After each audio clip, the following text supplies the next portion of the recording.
अस्सलामु अलैकुम वरहमतुल्लाहि वबरकातुहू। दोस्तों, उम्मीद करता हूँ आप खैरियत से होंगे। मैं हूँ मोहम्मद मकसूद कासमी और आप देख रहे हैं बाग़े मदीना यूट्यूब चैनल। दोस्तों, आपसे गुजारिश है इस वीडियो में आखिर तक हमारे साथ बने रहें। आपको आज पता चल जाएगा कि असातिज़ा की तनख्वाह कितनी होनी चाहिए। दूसरी बात, अकाबिरीन जो हमारे थे, उलमा इकराम थे, उनकी तनख्वाहें कितनी हुआ करती थी, वो बातें आपको इस वीडियो में पता चलने वाली हैं। तो आपसे गुजारिश है आखिर तक हमारे साथ ज़रूर बने रहें। मदारिस के मुअल्लिमीन की तनख्वाहें। आओ कि लहू रोलें। मुफ्ती मोहम्मद आमिर उस्मानी मिल्ली, इमाम व खतीब मस्जिद कोहिनूर। क़ारीन इकराम, जैसा कि हम सबको इस बात का बखूबी इल्म है कि हमारे शहर में मुनज़्ज़म मेयारी मकातिब और मदारिस का जाल बिछा हुआ है, लेकिन यह शहर मदारिस और मकातिब का शहर ऐसे ही नहीं बन गया, बल्कि इसके पीछे कुर्बानियाँ हैं जो शुरू से लेकर आज तक दी जा रही हैं। इन कुर्बानियों को आज आप हजरात के सामने दिल खोल कर बयान करना है, ताकि सबको हालात का इल्म और कुछ तो एहसास हो। मुअज़्ज़ज़ क़ारीन, सबसे अहम और बड़ी कुर्बानी देने वाले यहाँ तदरीसी खिदमात अंजाम देने वाले असातिज़ा हैं, जिनकी तनख्वाहें तशवीशनाक हद तक कम हैं। लिहाजा दिल थाम कर जान लें कि 5 घंटे पढ़ाने वाले असातिज़ा की माहाना तनख्वाह 4000 और 7-8 घंटा पढ़ाने वाले असातिज़ा की तनख्वाहें अब भी 7-8 हज़ार तक।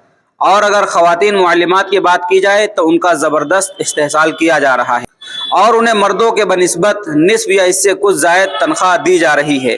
और 5 से 7 घंटा पढ़ाने वाले असातिज़ा की माहाना तनख्वाह में साल में एक मरतबा 200 या 300 का इजाफ़ा किया जाता है, और किसी साल तो इजाफ़ा भी नहीं होता। माहाना 5-6 हज़ार तनख्वाह में ये लोग किस तरह से अपना घर चला रहे हैं, किस तरह बीमारियों के इलाज के भारी भरकम अखराजात बर्दाश्त कर रहे हैं, किस तरह इनके त्यौहार गुजरते हैं, किस तरह इनके यहाँ शादी ब्याह के मराहिल तय होते हैं। क्या इतनी तनख्वाह में ये लोग मज़ाफ़ात में अपना छोटा सा ज़ाती मकान बना सकते हैं? इन सब का जवाब आप खुद सोचकर अपने आप को मुतमईन करें। मालूम होना चाहिए कि इन मुअल्लिमीन में एक तबका तो उन नए फ़ारिग़ीन का है जो अभी अभी आलिमियत या सिर्फ हिफ्ज़ कुरान मुकम्मल करके मकतब में खिदमत अंजाम देना चाहते हैं, चूँकि उनमें अक्सर की उम्र 17 से 22 साल के दरमियान होती है। लिहाजा उनकी शादी को अभी 2 से 5 साल होता है। जब तक उन पर कोई ख़ास माली जिम्मेदारी घर वालों की तरफ से नहीं होती, लिहाजा ये उलमा और हुफ़ाज़ कम तनख्वाहों में भी खिदमत अंजाम देने के लिए राज़ी हो जाते हैं। लेकिन जब इनका निकाह हो जाता है या निकाह का वक्त करीब आता है, तब इनके लिए मुश्किल पेश आती है कि माहाना 5000 आमदनी से किस तरह घर के अखराजात चलेंगे। माहाना 5000 आमदनी वाले लड़के को कौन अपनी लड़की देगा? यही वजह है कि बहुत से जय्यद उलमा हुफ़ाज़ मुआशी तंगी की वजह से 2-4 सालों में ही मदरसा छोड़कर कोई काम करने लगते हैं, दुकानों पर ड्यूटी देने लगते हैं या छोटा मोटा कारोबार करने लगते हैं। और नतीजा ये होता है कि मकातिब और मदारिस बासलाहियत जय्यद और तजुर्बेकार असातिज़ा से महरूम हो जाते हैं, और इसका सीधा असर तलबा की तालीम पर पड़ता है, जिसका एहसास मकातिब और मदारिस के फ़िक्रमंद ज़िम्मेदारान बखूबी कर सकते हैं। हमें हैरत और दुख इस बात पर होता है कि इन मकातिब के अमूमन ज़िम्मेदार कारखानादार, ताजिर, डॉक्टर, टीचर, इंजीनियर होते हैं, जिनकी माहाना आमदनी 1 लाख के करीब होती है, जिनका माहाना ऊपर का खर्च यानी सिर्फ दूध और गोश्त का खर्च ही इन मुअल्लिमीन की माहाना तनख्वाह से ज़्यादा होता है।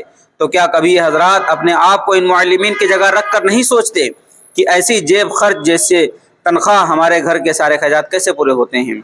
क्या कोई इनका दर्द महसूस करने वाला नहीं? क्या हम सब बेहिस हो गए हैं? क्या उलमा हुफ़ाज़ इकराम जिन्होंने सालों इल्म दीन हासिल करने के लिए मशक्क़तें झेली हैं और फिर इल्म दीन की नशर व इशाअत और हमारे बच्चों के ईमान व अक़ायद की हिफाजत के लिए मसनद तदरीस संभाली, तो इसका बदला हमने उसे ये दिया कि उसे एक मज़दूर से गए गुजरे हालात से दो चार कर दिया। जो हजरात मुअल्लिम होने के साथ इमाम भी होते हैं, लेकिन जो सिर्फ मुअल्लिम होते हैं, उनके माशी हालात तो बिलाशुबा मज़दूरों से बदतर होते हैं।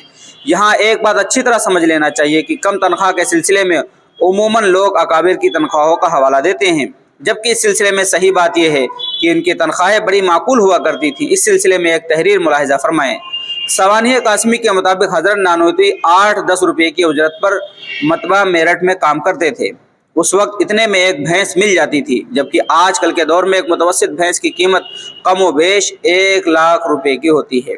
दज्जाली फितने के नुमाया खद्दोखाल मुसन्निफ हज़रत सैयद मुनाज़िर अहसन गिलानी रहमतुल्लाह अलैह के मुताबिक शेखुल हिंद मौलाना महमूद हसन गंगोही की तनख्वाह 75 रुपये थी। 50 में उनका घर चल जाता था, 25 रुपये हर माह दारुल को वापस कर देते थे। ये इंतहाई दर्जे का खुलूस था। इसका मतलब है कि उनकी तनख्वाह उनकी ज़रूरत से ज़्यादा थी। अशरफुस सवानी के मुताबिक हज़रत थानवी की तनख्वाह कानपुर से अलहदगी के वक्त 50 रुपये थी।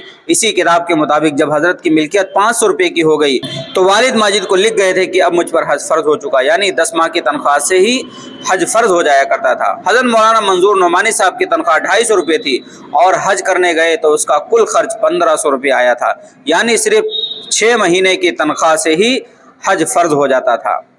क्या ये तनख्वाहें कम है? बिल्कुल नहीं, लेकिन हमारे यहाँ तो मुदर्रिसीन की ज़िंदगी की इंतहाई दर्जे की ज़रूरत भी पूरी नहीं हो रही है। और बगौर देखा जाए तो तनख्वाहों के बढ़ने की जो रफ्तार, असल कमी वहाँ है कि महंगाई 50% बढ़ती है तो तनख्वाह 8-10%। और बात तनख्वाह पर ख़त्म नहीं होती, बल्कि तालीम के साथ साथ इन असातिज़ा का दुनिया भर के उसूल व ज़वाबित पर भी अमल करना पड़ता है। तालीमी औकात में ऑफिस में मोबाइल जमा करवा कर क्लास में जाना होता है। ताखिर की सूरत में मिनटों के हिसाब से तनख्वाह कटती है। रमज़ान में ज़कात अतियात वसूली के लिए रसीदें थमा दी जाती हैं। ईद उल अज़हा के मौके पर चर्म के बदले अतियात जमा करने की जिम्मेदारी दे दी जाती है। मदरसे में सालाना जलसा और मुसाबका है तो उसके इंतजामात और इनामात के लिए चंदा करना पड़ता है। मस्जिद मदरसे की तामीर का मरहला है तो उसके ताउन के लिए कोशिश का हुक्म दिया जाता है। साल भर में कभी भी मदरसे का बजट ख़त्म होने लगे तो जुमा और दीगर नमाजों में मसाजिद में चंदा करके बजट पूरा करने का आर्डर दे दिया जाता है। तलबा के साथ असातिज़ा को भी इसका पाबंद किया जाता है कि वो भी रंगीन के बजाय सिर्फ सफ़ेद लिबास में मदरसा आए, जबकि ये इंतहाई मुश्किल अमर है कि एक शख्स दिन में 3 मरतबा अपना रंगीन लिबास उतार कर सफ़ेद लिबास पहनकर मदरसा आए। फिर सफ़ेद लिबास को साफ़ रखने और धुलने में रंगीन कपड़ों से ज़्यादा अखराजात आते हैं, जो बिलाशुबा इन तंगदस्त मुअल्लिमीन के लिए इजाफी बोझ का सबब बनेगा। अगर असहाब खैर या तलबा के सरपरस्तों में से कोई इन पर बहुत मेहरबान होता है तो उनकी दावत कर देता है या एक जोड़ कपड़ा दे देता है, जबकि इन दोनों की इन्हें कोई खास ज़रूरत नहीं है। दावत और कपड़ा हदिया देने के बजाय अगर उन्हें 200-500 रुपये हदिये कर दिए जाएँ तो इनके लिए ज़्यादा कारआमद होंगे। लिहाजा ज़िम्मेदारान के साथ साथ हम सब भी इस बात पर गौर करें कि खुदा न खास्ता हामिलीन कुरान और हदीस की ऐसी दुर्गत के तो हम सब ज़िम्मेदार नहीं हैं, कहीं बरोज़ हश्र हमसे न पूछ लिया जाए। गैर कौमें अपने मजहबी पेशवाओं पर अपनी आमदनी का 10% तक हिस्सा खर्च करती हैं।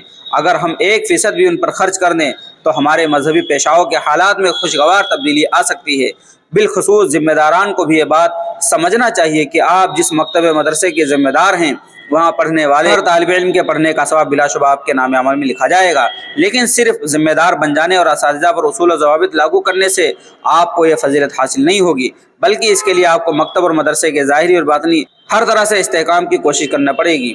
लिहाजा आप खुद भी माली ताउन करें और दूसरों से ताउन करने की जद्दोजहद करें, तब कहीं आप हकीकी ज़िम्मेदार कहलाएंगे।